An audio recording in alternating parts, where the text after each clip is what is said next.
All right, there she is. And joining us now to give his reaction to that and much, much more is Reince Priebus, chairman of the RNC, the Republican National Committee. Hello, Mr. Chairman.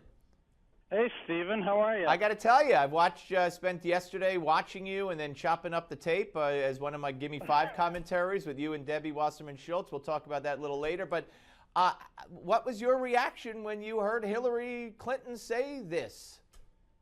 Well, first of all, I think she's trying too hard, and she's not really good at this stuff. And it sounds, well, what do I know? I'm, a guy named Reince Priebus here from the middle of Wisconsin. But I got to tell you, I think that she is bordering on becoming,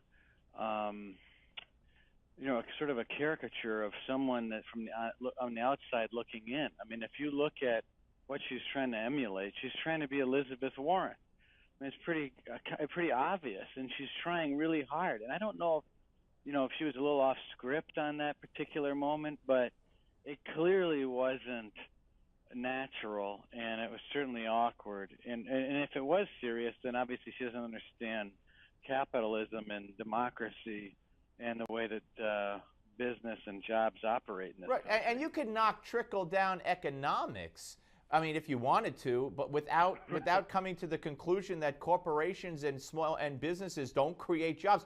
She never said who created jobs, but I guess we're left with the assumption that it's only government that creates jobs. Well, here's the problem. Right, of course. I mean, and it's ridiculous. But here's back to my point as to why she's not that good at politics, is that if she was smart, well, I know she is, but if she was careful politically, what she should be doing is she should say, listen, it's not just one guy in the corner office that creates the jobs. It's a whole team of people that work hard every day, punch a clock, go to work, and make this place tick.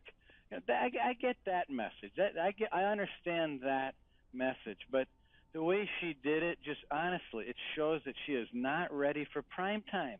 You look at her book rollout. It was a disaster. She talks off the cuff. It doesn't work.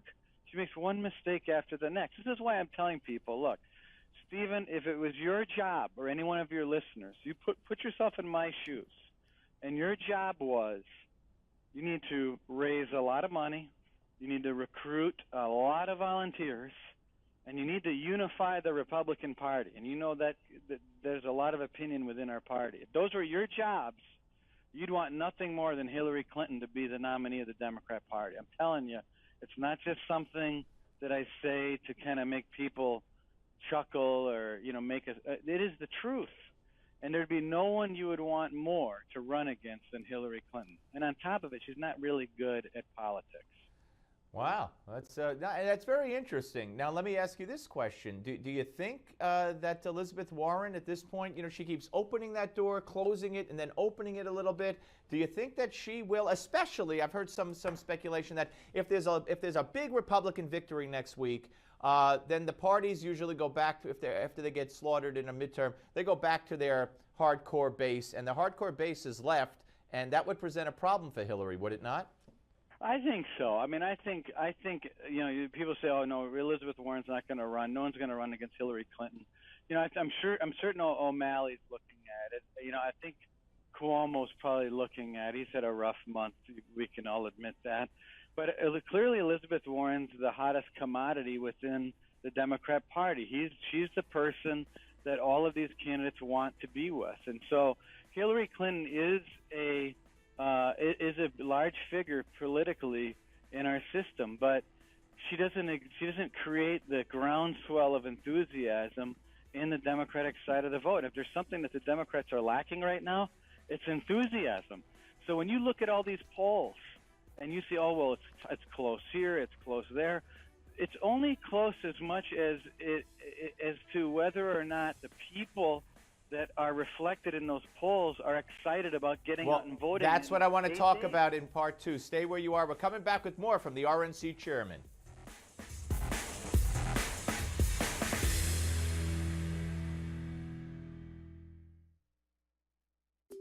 Could you afford to have your wealth cut in half? Pat Boone here. It seems the news gets scarier and scarier, doesn't it? Now, respected economists and even billionaires warn we're on the eve of a massive wealth destruction. Stock charts show amazing similarities to the months before the 1929 crash. Could it be right? Could Americans face an economic crisis worse than 2008? Closing banks and slicing portfolio values in half? Yes, they could. Now, how would you survive if your wealth crumbled overnight? Nobody knows when wealth destruction may hit, but one thing I do know for sure, it's wise to have a gold and silver foundation before a crisis. Some timeless wealth insurance. Why don't you call the folks at Swiss America for their timeless truth about money kit? Better to be a month early than 1 second late. Call now. Acne is a difficult skin condition. As dermatologists, we've seen how devastating it can be. When we created Proactive, there is nothing like it. Take control now and help prevent future breakouts before they start. That's what Proactive means. Now we've taken it to a whole new level. New technology, more medicine, and nourishing skincare. This is our best solution, loaded with everything you need to keep skin beautiful and luminous every day. Welcome to the whole new world of Proactive Plus. Our exciting breakthrough combines smarter acne medicine with advanced skincare. Acne breakouts, dark marks, blotchy or irritated skin? All new Proactive Plus can give you complete control. It's our smartest, fastest, most effective solution ever. I never thought my skin would look this good. It's just incredibly smooth. And now I have clear skin. Other treatments can leave medicine on the skin, but our new Smart Target technology pulls medicine off the surface, putting 2 times more into pores where acne starts. And with Proactive Moisture Care, your skin is nurtured to a touchable, soft finish. It makes your skin feel so smooth, so soft. It feels so good. Prescriptions can cost you hundreds. But call in the next 4 minutes and get new Proactive Plus, not for $200, not even $100, but just $29.95. And today, shipping is free. Clear your breakouts and perfect your complexion. So many of my patients struggle with big pores or dry skin or oily skin. With Proactive Plus, now you can have both clear and radiant skin. I never did think my skin could look this good. It's actually really exciting. Hurry, act fast for a free deluxe upgrade to also get 3 new skin perfecting extras at no additional charge. Call 1-800-358-9166 and get all this for just $29.95. And shipping is free. Results guaranteed or your money back. 1-800-358-9166.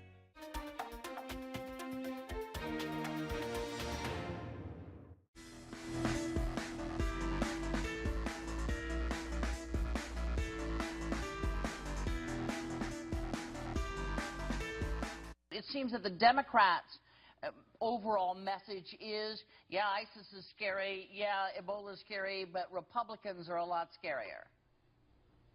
Well, that's right. Well, that's right. I got to tell you, 2 weeks in a row, I give credit to our guest, Reince Priebus, chairman of the RNC. He was on with Debbie Wasserman Schultz going at it. It's not easy, I would imagine, Reince, to sit there and be talked over and talked down to, and et cetera, and laughed at. But nonetheless, you did great, and I was very, very proud to watch you yesterday on CNN. But what she just said to Candy Crowley, which was that the message seems to be from the Democrats that, yeah, there's Ebola, yeah, there's ISIS, but Republicans are worse. And she says that's right. Well, so first of all, as to your comment about the debates, as you could see the week earlier with Chris Wallace when she and I debated, when you're there in person, it's a lot easier. When you're debating someone on a satellite feed, as you could see yesterday, it was ridiculous. But back to your question, that you know what that shows? When Candy Crowley was trying to make a point that the Democrats claim that the Republicans are always against Obama, and that's what they're about. But she's coming back to Debbie, and her point that she's trying to make is that, yeah, but Debbie, you guys are doing something pretty similar in saying that that all this stuff's bad, but the Republicans are scarier. And she said, yeah, that's right. And when I heard that, what that means to me is that Debbie's view of the media is that they're on the same side. That, in other words, here Debbie interpreted Candy's questions as a layup serve to Debbie to hit out of the park. So she didn't view the question as hostile. She assumed that Candy was on her side and the media was on her side, and it was immediately going to be 2-on-1, Candy and Debbie versus Reince. And that's very common. And so it's a pretty interesting point. And I know your issue is, Debbie just flat out agreeing that they're not talking about any substance. They're actually just throwing whatever crud they can at the wall and seeing what sticks. But I think there's another point there that you can find in the fact that she agreed. No, that's with interesting. So That's interesting. Well, how do you feel you were treated and and are treated when you go on the more liberal networks? One could argue certainly MSNBC. I don't know how often you go there, but even CNN. How are you treated by the mainstream quote unquote media? You know what? It just depends on the day. You eventually there are certain shows on certain networks that going in, it is going to be a fight from the very beginning. And you just have to go in and do it. And I'm fine with it. I like it. I like fighting with people. That's sort of something that I have to know how to do and be at least decent at it. I think that for the most part on Sunday mornings, it isn't all that bad. But I would just say doing what happened yesterday was clearly just impossible to manage given one person on a satellite and one live. It was. I would honestly say it was just. It's difficult with the delay. Yeah. What were you? What did you say? You honestly say what? I didn't hear that. I thought it was just crazy. I think for the most part things are fine, and I don't care if there's a little bit of disadvantage. At least for me going in, because I'd rather defend and go on offense and argue than just have an easy cakewalk and sit there. Right. No, I don't blame you. Now, you've launched digital ads in 8 key states for the Senate races, correct? Yeah, we did, and it's really taken it to the Democrats. They're talking about the president having everybody's back, like Debbie Wasserman Schultz constantly says. Well, you go look at what's happening.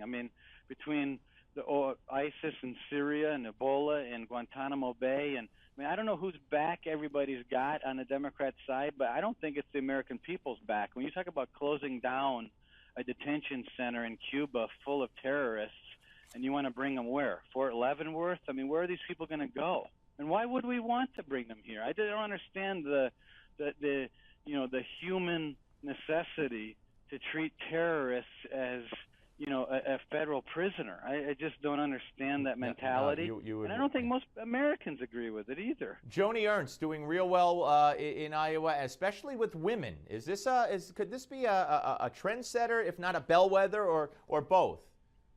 Well, I think it's both. I think she's about the best candidate we've got around the country, and she's, as most of your listeners know, she started out with an incredible ad about castrating pigs, and Bruce Braley was discovered to be the biggest fraud ever. You're sure it's Braley and not Bailey now, right? Yeah, right. I should be better at that. I should be calling him Bailey. But, our parents always told us that character is how you act when nobody's looking. Right. And you put a pen camera in somebody's pocket, and you can see what Bruce Bailey's character is all about when he goes and talks to a bunch of trial lawyers in Texas. And so, Steve, in Wisconsin, if I were to go across for Reince, I know you got to go, and we have to go. Hard break. Thank you so much. Great talking to you, sir. All right. Thank you, pal. Take care.